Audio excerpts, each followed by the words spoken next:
از جانب ساکنان وطندوست و آبادکار و صاحبکاران محلی جماعت دهات نوآباد شهر ترسونزاده تعمیر و ازنوسازی راه و راهرو، بناهای معماری، تشکیلات و مؤسسه‌ها، صنفخانه‌های ایلوگی و برقرارسازی شبکه‌های آب آشامیدنی به نقشه گرفته شده. عین حال در یک چند دهه‌ها کارهای بنیادکاری جریان دارد. از روی نقشه 31 انشاءات به خرید گرفته شده تا امروز 29 تای آن به استفاده داده شده. 2 انشاءات دیگر در عرصه انجامیابی قرار دارد. ساحه معارف در سیاست حکومت جمهوری تاجیکستان یکی از ساحه‌های افضلیت‌ناک به شمار می‌رود.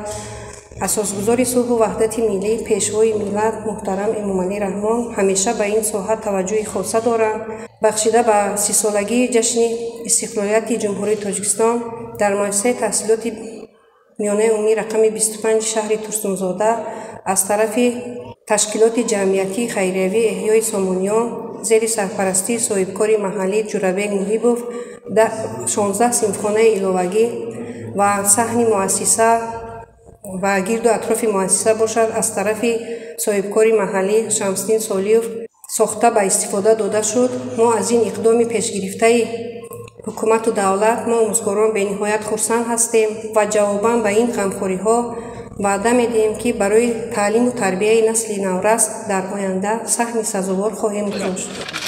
در همه دهه‌های حدود جماعت دهات رباط شهر ترسونزاده باشد داخل محل‌ها پورا اسفالت پوش کرده می‌شود. اقدام مذکور را ساکنان این منطقه دوردست شهر در سمت آبادکاری و سازندگی یک گوشه وطنشان قرض شهروندی و انجام این عمل را سریع می‌حسابند.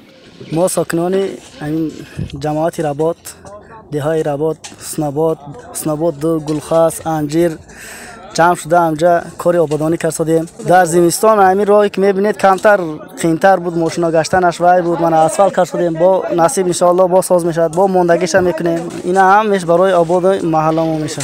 در تعمیر اکثر قطعه‌های راه‌های محلی ساکنان نیز به طریق حشر در کارهای هموارکنی اشتراکی فعال می‌نمایند. به اندیشه آنها سهم گذاشتن در کارهای سازندگی یک گوشه وطنی خود شرف و افتخار میباشد.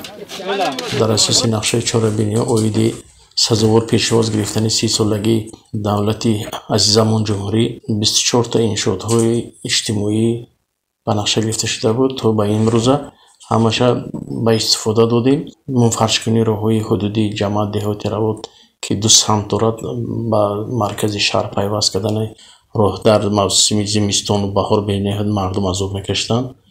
در اساس دستگیری مقامات اجرایی حاکمیت دولت شهر ترسونزاده و صاحبکاران خواجگاه دهقانی اهالینشین در این مسیر در سال جاری 2 کیلومتر راه را منفرش نمودیم که حاضر هم منفرشکنی ادامه دارد.